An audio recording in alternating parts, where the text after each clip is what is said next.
Egunon, Europa, el surgimiento de una nación.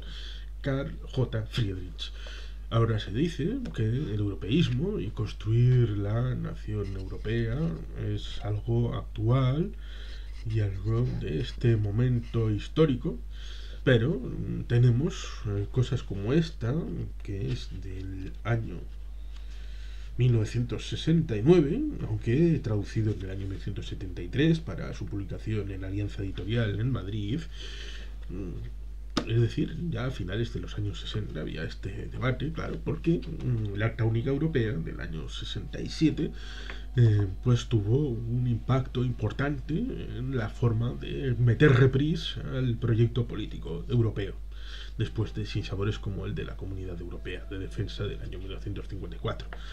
Propuestas como esta, de casi 300 páginas, vienen a significar el momento en el que se estaba debatiendo una ampliación para 4 posibles países, digo 4, saben que fueron realmente 3,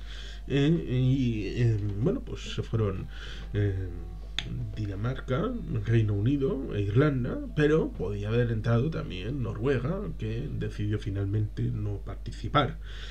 El Reino Unido parece ser que no hizo una votación formal para su ingreso y no acabaron teniendo un primer Brexit en el año 1975 con resultado favorable a las comunidades europeas. Pero ya en aquel momento tenían sus dudas porque, claro, para el año 51, en aquel tratado original, en los trabajos previos, que hubo comisiones de trabajo en una ciudad del sur de Italia, el antiguo reino de Nápoles y 2 Sicilias, los británicos se acercaron, husmearon y quita, huele a caquita, y se montaron la EFTA, se montaron su organización de libre comercio porque lo que querían era comerciar.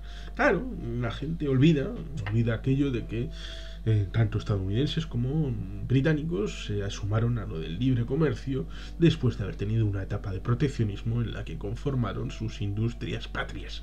Primero, hacer un elemento que sea competitivo, y ya cuando eres competitivo, entonces ya abres al libre mercado mundial. Hipócritas.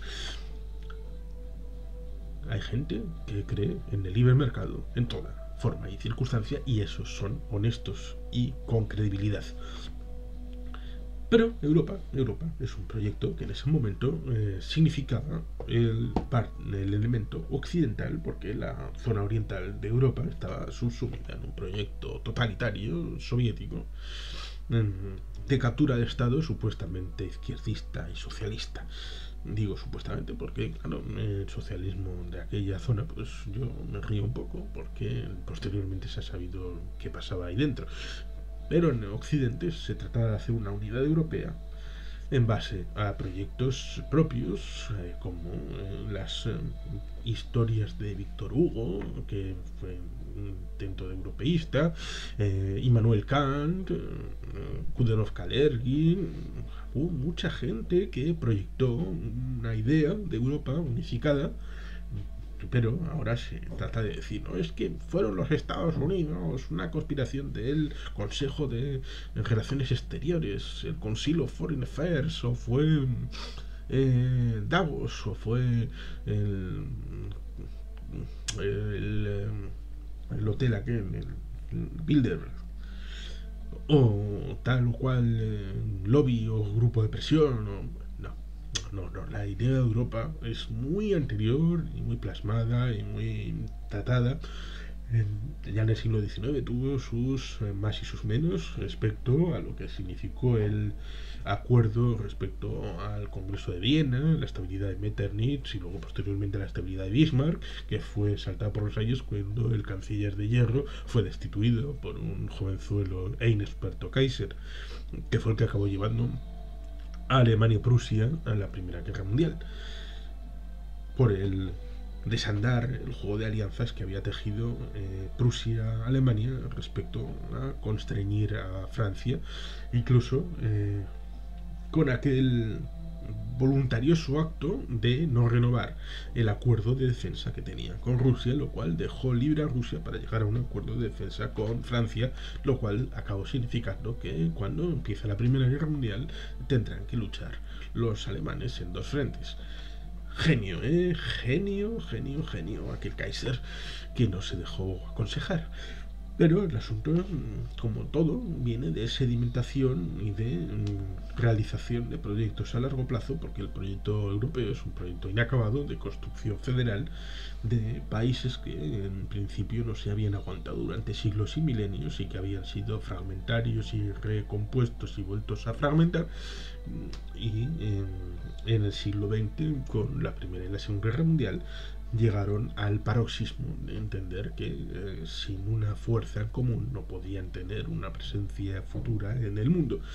Y eso es lo que deberían haberse dado cuenta los británicos en el momento actual, que la única posibilidad de tener proyección mundial, ellos que fueron un imperio y aún siguen pensando en clave imperial, es teniendo en cuenta esas circunstancias del mundo actual y juntándose y sumando en diversidad, porque cuando dicen es que esto es culpa de Bruselas, en Bruselas decides tú también, porque el poder de decisión está no en competencias transferidas, sino en competencias compartidas o concurrentes en lo que se llama el COREPER, el Comité de Relaciones Permanentes, de los representantes permanentes, que son los embajadores de los diferentes países ante la Unión Europea. Y luego esos es el Coreper 1 y el Coreper 2, bueno, pues luego se acaba esa agenda se acaba transformando en lo que los consejos de ministros de la Unión Europea acaba siendo decidido y luego en el Consejo de Jefes de Estado, en el Consejo Europeo y en el marco de la Comisión y el Parlamento. Es decir, hay muchas competencias que son compartidas, no se define unilateralmente como en el marco del Estado post-westfaliano de 1648 en adelante, de que el Estado es una unidad impenetrable y lo que se decide dentro del Estado no puede meterse, cosa que confronta luego con el derecho de injerencia humanitaria, que fue probado, por ejemplo, en el caso de Bangladesh, el actual Bangladesh, lo que era Pakistán Oriental en 1970, y en el caso de Camboya en 1978, porque claro, entre 1975 y 1978 hasta 2 millones de camboyanos, un tercio de la población, fue exterminada simplemente por el hecho de llevar el marxismo-leninismo hasta sus últimas consecuencias respecto a sus doctrinas, cara a moldear y modelar ese elemento humano que parecía ser el problemático cara a implementar las políticas marxistas. Y Pol Pot acabó haciendo eso y acabó llevando hasta el último término, hasta el punto de que la marxista-leninista de Vietnam, con los herederos de Ho Chi Minh, que acababan de ganar el mismo año y en la misma fecha más o menos su guerra contra el sur capitalista y pro-occidental, pues en el 75 ganaron tanto en Camboya como en Vietnam. Pues en el 78 aquel Vietnam comunista tuvo que meterse en Camboya porque aquello era insoportable para el normal discurrir, incluso en términos marxistas, que como todo el mundo sabe, pues el propio régimen estalinista o el Mao Zedong son dos de los mayores criminales, si bien no con sus propias manos, sino por dirección política y estratégica del siglo XX. Y luego ahí está también, evidentemente, el citado Pol Pot. Pues esa forma de entender la política, volviendo al asunto de la unicidad del Estado como algo impenetrable, es algo que no se transforma en lo que se suele decir del gobierno mundial. Aquí no pintamos nada, el gobierno británico ya no pinta absolutamente nada, simplemente está para obedecer. Claro, está para obedecer cuando se pasan por el forro el sistema de medidas imperiales, que es absolutamente aberrante, para poner en valor el sistema métrico que usa todo el mundo. ¿Cuánto es un codo? ¿Pero el codo egipcio o el codo griego? ¿Cuánto es una libra? Pues son pesos y medidas antes de la estandarización. Y la estandarización son los kilos, los metros, los litros. Eso es el estándar internacional, no a ellos. Y se les obligó a asumir este hecho, claro, como el calendario juliano, para desplazar al gregoriano. O era al revés, camaradas. Pues claro, el estándar internacional es uno y parece que ellos van en dirección contraria con el carril a la izquierda. O era a la derecha. Si es que ya no me acuerdo, son tan raros estos británicos. Pero el asunto estriba en el que el concierto internacional, por ejemplo, a nivel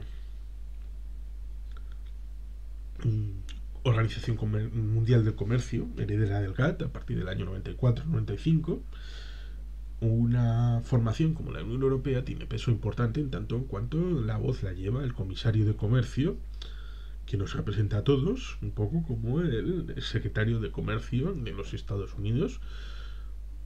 Hay cuatro secretarios que son conocidos a nivel internacional: el secretario de comercio, el secretario de defensa, el secretario de Estado, que es el de exteriores, y el secretario del tesoro. Al resto no los conoce nadie fuera de Estados Unidos. ¿Quién es el secretario de urbanismo? ¿Y el de asuntos de interior? ¿En Homeland Security? Hay muchos asuntos que son privativos de los Estados Unidos, como muchos asuntos son privativos de los Estados miembros o de las subdivisiones subestatales en los Estados miembros de la Unión Europea. Pero a nivel comercio internacional el que lleva el peso es el secretario de comercio equivalente, es decir, el comisario de comercio de la Unión Europea, que negocia los tratados de libre comercio o de comercio o aduanas con el resto de países de tú a tú. No es Alemania o España o Finlandia o Austria o Grecia los que negocian, sino es a nivel comunidad. Y fuera hace mucho frío, llámese Noruega, Islandia o Serbia. Son países que sufren para tener impacto en las políticas internacionales, y eso es lo que le puede pasar al Reino Unido, que fuera de las fronteras de la Unión Europea tenga un papel diferente. Pero el asunto, volviendo al libro, es que, en cierto sentido, como dice aquí atrás, la comunidad europea existe desde hace muchas centurias. La erosión cultural ha ido uniformando con el paso del buen tiempo número de creencias y costumbres a lo ancho y largo del continente, y la defensa del principio de la unificación política se ha venido afirmando de manera intermitente desde la época de Carlomagno. Ahora bien, tan solo hace unas décadas se empezó a perfilar seriamente la perspectiva de una Europa unida.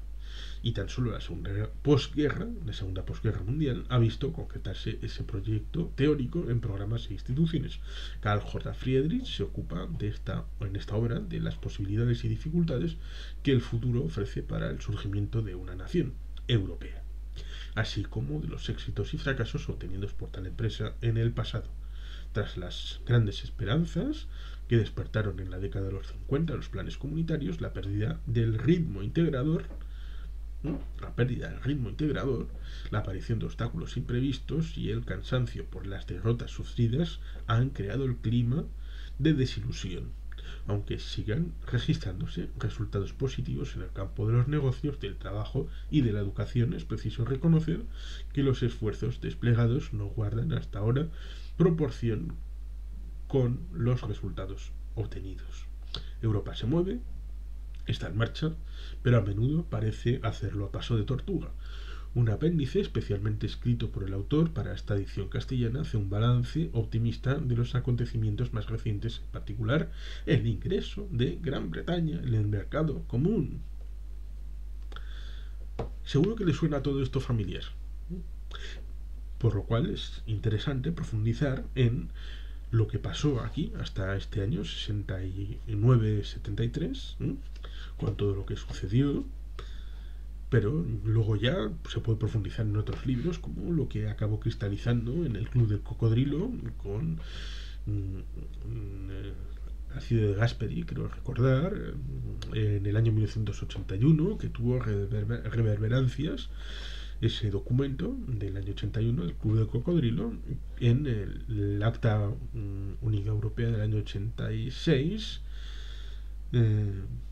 y posteriormente en las reformas de Maastricht del año 92-93 y muchos otros elementos que han ido jalonando el sistema hasta llegar al punto actual, porque la evolución en nivel histórico desde el año 49 hasta el año 2019, vamos a poner antes de la pandemia, ha sido realmente favorable y en términos históricos más grandes, muy rápido, comparado por ejemplo con la evolución del Zollverein en el siglo XIX respecto a la construcción de Alemania y otros proyectos institucionales, como por ejemplo los Estados Unidos, que se independizan de declaración en 1776, aunque la Constitución viene de 1787, pero todavía no han cerrado el proyecto cuando se están restañando las heridas de la Guerra Civil estadounidense hasta 1870. Todavía no han sido reintegrados los estados del sur en un marco todavía no cerrado definitivamente.